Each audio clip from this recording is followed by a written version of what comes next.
booties for black girl nerds.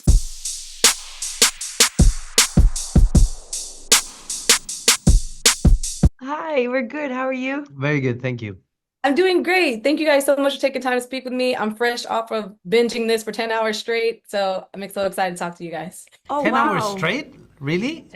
Wait, 10 hours today? straight. At what time did you wake up? No, yesterday. Ah, okay. That's long anyway. I know. That is long. I can imagine how long you guys took to film it because that was intense. How Yeah. many times you went to the bathroom? Two.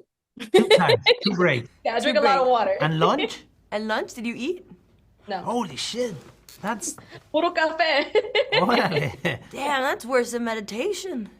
It is. It's dedication right there. Thank you. Diego, I'll start with you. What a journey we have been on with Cassian. I mean, you've given us the best Star Wars spinoff of all time, and this season was good. It felt like a 10-hour long movie. So through your time as Andor, what has been that moment where you were like, wow, I'm really part of such an amazing franchise? You know what? It's like many times. It happened many times. Obviously, it happened while piloting. Obviously, it happens a lot in all the costume feedings, and all the process of creating and designing these characters. The amount of work that Michael Wilkinson, that Emma in makeup and hair, all the team working with the creatures and droids, like all of that process just reminds you that you're in a different world, creating also with artists that are the best of the best at what they do, and that put so much time and dedication behind every decision. But I would say like the moment was when we got to the end, and I just realized we got away with telling the story we wanted from the beginning. What Tony pitched to me and to us at the beginning is what we delivered. We had the freedom to execute it the way we thought it was the best.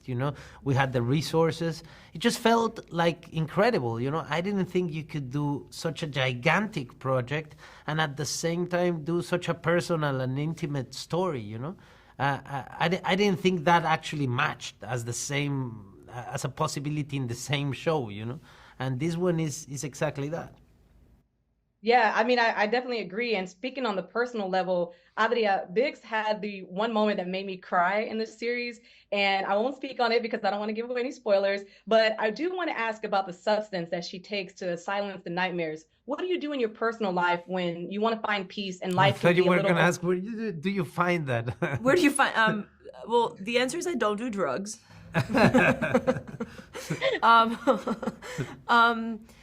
To find peace, I mean, I find a lot of peace and I find home in people. I've grown up in a very strange way, sort of always on the move and sort of on tour buses and now on planes and doing this wonderful job. So I think I find my peace a lot of the time in either people or in nature.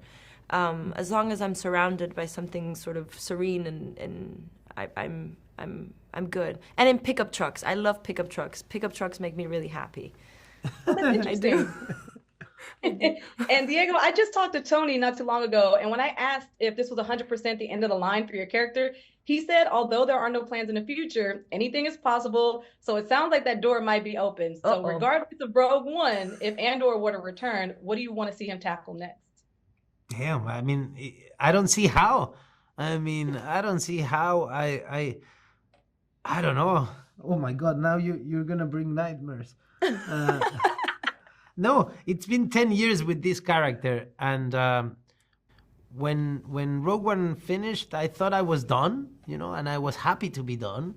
I come from film and theater, and there's a beginning and an end, and that gives me peace. I can't stand this new format of TV where people start shows not knowing when they're gonna end. I think that anxiety I cannot handle, that feeling of like, well, you might be doing this just for the rest of your life. And you go like, what? No. 10 years is a beautiful chunk of time. It's a wonderful event in my life, There's so many things happened, and I am pleased for everything I went through. But I said the exact same thing when they asked me at the end of Rogue One if I was done with this. So who knows? Who knows? Well, it's great to actually talk to you guys for this show. I know there was only 2 seasons. I didn't get to talk to you guys for the first one, so I'm glad to talk to you now. Diego, it's been a pleasure to meet you. Adria, I got to meet you in Austin for the Hitman after party, and that was nice. So it's nice to actually talk to you in this setting. You guys did phenomenal. Best spinoff series of all time. So, Oh, thank you. Oh, thank you so much. Thank you guys so much for watching me, and I can't wait to see what you guys do next in your career. Thank you. I'm doing great. Thank you guys so much for taking time to speak with us today. We are big fans of the series, so this is an honor. Tony, I'll start with you. So Andor has literally some of the best storytelling and visual shots that I've ever seen in a series. You would think that these are full-blown feature-length films, especially episode 8. That is a masterpiece. Can you talk to me about the process and how challenging it might have been to intersect everyone's character arcs and their storylines because they mesh together so perfectly? We really think of it that way. We think we've made, our attitude is we've made 8 Star Wars movies in 5.5, 6 years. That's how we feel about it. We have the resources to do that. We have the machine that we built, the production machine, so we don't waste any money at all. Everything goes on screen. So we make the most of what we get.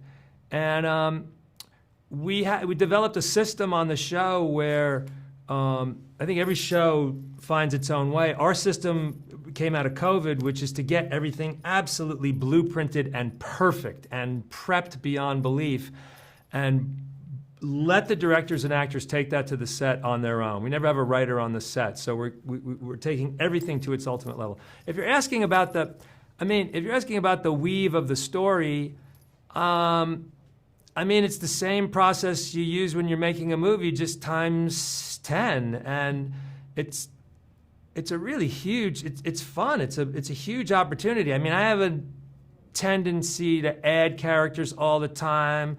The producers aren't happy about that. But we're carrying a lot of them, and it's just a thrill to be able to, also you cut away, you got something else going on someplace else. It means you can keep moving, really. So for me, it was fun. Well, it looked like a lot of fun. And speaking of fun, Genevieve, I have 2 favorite scenes from this season. And one of them, of course, is Mon Mothma's dance sequence. You were killing it and just vibing. So what was putting that piece together like? Are you a natural dancer? Well, it is a dance piece, and it is a big kind of hot dance sequence. But really,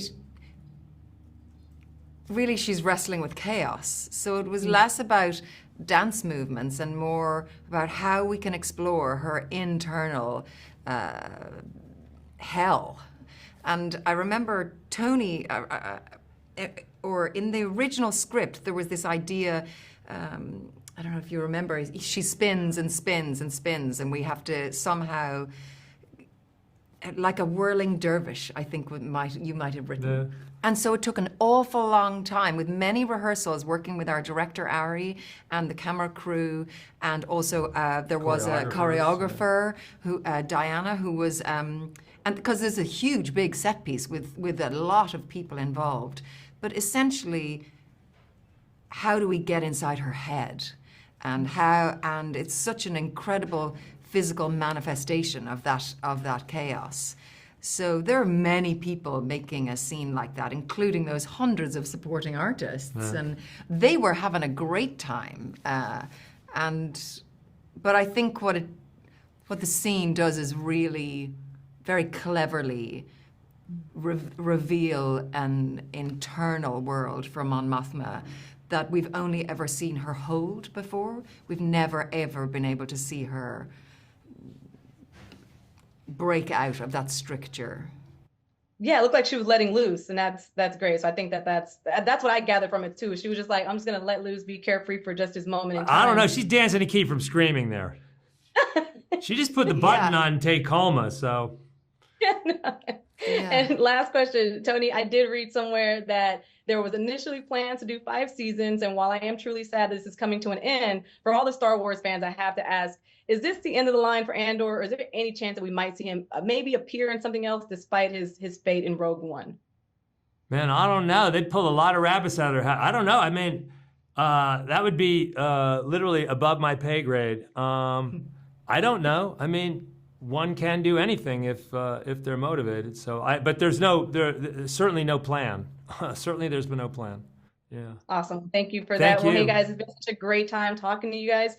This was one of those times where I just sat there and just binge watched the entire series. And I went from laughing to crying to just being just so grateful to actually get to see this and take this character out of his initial storyline and get a spinoff. This is the greatest spinoff, I would say, of all time. Thank you guys so much for Wow, speaking spread the with me. word. Thank you. Thank you. Thank you. Thank you. Thanks, guys. Please. Hi guys, my name is Chalice Williams of Black Girl Nerds. How you guys doing today? Hey, what's We up, love Chalice? Black Girl Nerds. Last junket, Black Girl Nerds was like It was the top. tippity top. Shout out Jamie. That was probably Jamie that did that interview. Yeah, love Alright, to Jamie. We nice. loved her. And Well, thank you Natalie. guys so much for taking time to speak with us. I burned through the whole season in a day, and it was a roller coaster of emotions, but Yeah. it felt like a 10-hour-long movie that was just so great. Great. That's Mm. so good. Thank It you. didn't feel like a series at all. It really felt like it was a full-blown movie. So thank you Yeah. guys for taking time to speak with us. Wow. Kyle, I'll start with you. There's this scene in particular that I knew I wanted to ask about the moment I saw it, where Syril is standing in the courtyard and he's looking around as he's like absorbing the chaos that's going on around him. It told so much without any dialogue. Can you describe to me what that scene looks like on paper? Yeah, I think it was like one line. When, Syril observes the chaos around him. Oh, did it really say that? Yeah, something like that. Yeah, but he can do monologues with his eyeballs. Yeah, but Seriously. I think, gosh, I mean, like, we don't shoot in sequence, obviously, but I'd done so much work with the Gorman people up until that point that I'd become really, what's the word? I'd done Entwined. that with them.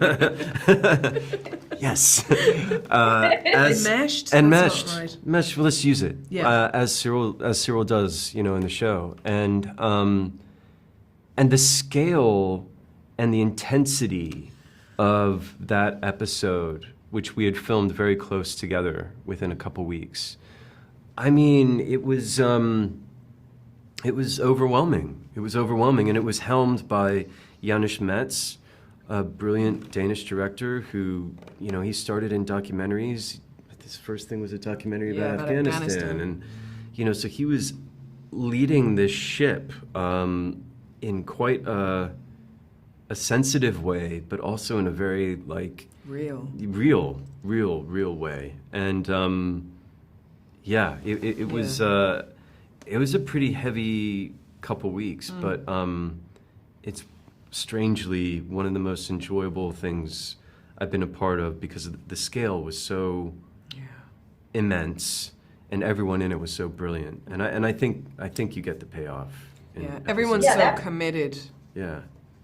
That episode is my favorite. I feel like episode 8 played out like a movie. Like Yeah. if I had to Yeah, pick and in one, it- like When he starts Yeah. singing, when the French guy starts Man, when singing, the oh I my was God. I didn't have to do it, because they're still singing kind of screaming in the background while that shot is going on. And so I was broken. But also, it was like a collection of, remember the scene in the first season when Andor escapes and it's just on you and your eyeballs are doing the monologues and you're not saying anything, but you're like, oh my God, everything is happening. You do that again.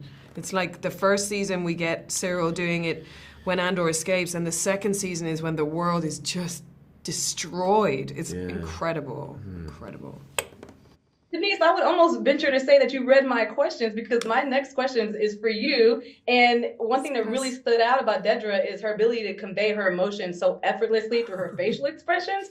Like when things are going great, she looks confident and I was very gonna much in charge. say. And real But when happy. things take- when things take a turn, you have a way of showing sadness and defeat. So can you talk to me about the way you are able to shift your character's emotions? Because your acting is phenomenal. Oh my God, thank you. My God, thank you so much. I think I really do have to hand everything to Tony Gilroy. Like, you sort of don't think about what you're doing. Oh, I don't anyway. And then when you're working with people that you think are brilliant. You're sort of watching, like Adria said to me recently, she said, I was just watching you in the torture scene. So I didn't feel like I was present. And I was like, no, I think that's what acting is. You're just watching other people all the time. And so I'm responding most of the time to what has been done in front of me. And Tony's writing is so extraordinary that everyone is doing the thing you need them to do for your face to do. But I have got a naturally down-turny mouth, as my mother called it. Yeah, but you... But it's perfect for Dedra. You show all these beautiful chinks in her armor in season 2 that are completely unexpected. And some of them are so fleeting, they're so small. Like, I can't remember who it is, but you're looking at Luthen after he's cut himself. Somebody says something to you in the corridor and you turn around and there's this like little thing that happens. And they're just so specific, and they speak volumes, don't they? I mean, yeah. Honestly, this just the dream of dreams to get to do this job with all these amazing people. And when they say nice things, I get super shy. Thank you. Well, you guys did phenomenal. This is literally, like I was telling people before, this is the best spin-off series that we've ever gotten. I do appreciate your time so much. I don't typically laugh in Star Wars films, but Kyle, I swear, literally your character, is so realistic because he's like, what's going on? Like, what are we doing? So I love thank you guys so much for taking time to speak with us. Give our love to the nerds. We love the Black Girl nerds. Thank you so much for being here. Thank you. Bye.